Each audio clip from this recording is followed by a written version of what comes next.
फिर एक दिन किसी पल में उसने मुझे बताया कि वो एक दरोगा की बेटी थी और रंजिश में किसी ने 8-9 साल की उम्र में उसको उठा लिया और बहुत ही रॉयल फैमिली की लड़की थी जिनके पास बड़ी ज़मीन जायदाद सब चीज़ थी और गोरखपुर भेज दिया उसको। वहीं फिर वो धंधे में लग गई और देखिए धंधे में लगने के बाद में अपना समझौता कर लिया कि कहाँ जाऊँ। तब ऐसे में एक आदमी उसके पास उसके गाँव का आता है, वो तो उसको पहचान गई क्योंकि छोटी थी तब पहचान रही थी, वो नहीं पहचान पाए बड़े होने की वजह से। तो उसने उनको चाचा जी बुलाया और चाचा जी बुला के कहा कि मैं फलाने की लड़की हूँ। तो देखिए नर पिशाच कितने हैं समाज में।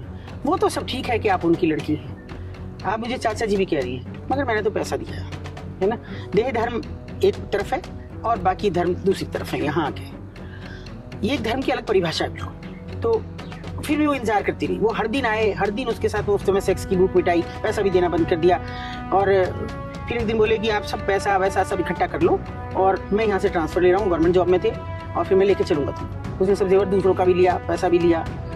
खूबसूरत थी तो उसके पास पैसा भी बहुत था, कस्टमर भी ज़्यादा थे और रात को निकल के मेरठ आ गई उसके साथ। तो आपको कैसे पता चला ये पूरी स्टोरी?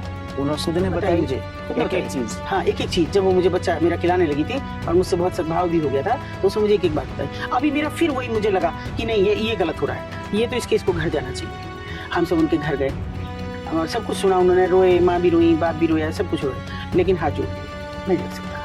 हमने उनसे कहा भी कि आप सोच रहे ना हमारे घर रह गई थी, इसने आप बताया नहीं रखूँगा। अगर भाइयों की शक्ल ना मिलती, बाप से शक्ल ना मिलती तो शायद वो मानते भी नहीं कि वो है। हम उसको वापस लाए तो हमारे घर में भी तब तक बदलाव आ चुका था।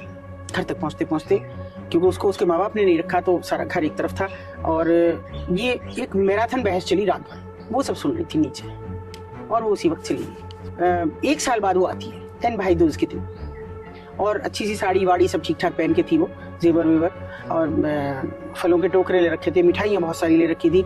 आई वो और मेरा बेटा भी चलने लगा था तब तक। अरे बोली गोविंदा को मैं टीका करने आई हूँ। बस वो मैं कभी उस गिल्ट से निकल नहीं पाई कभी भी। मैंने उसे मना कर दिया कि नहीं, पहले ये बताओ तुम कहाँ थी अब तक, और अब तुम्हारे पास ये सब कैसे आ गया? कल तक तो तुम बर्तन मांज रही थी दूसरों के घरों में। उसने कहा कि तुम्हारे समाज ने तो नहीं रखा, मेरे ने भी नहीं रखा, तो जहाँ थी वहाँ चली।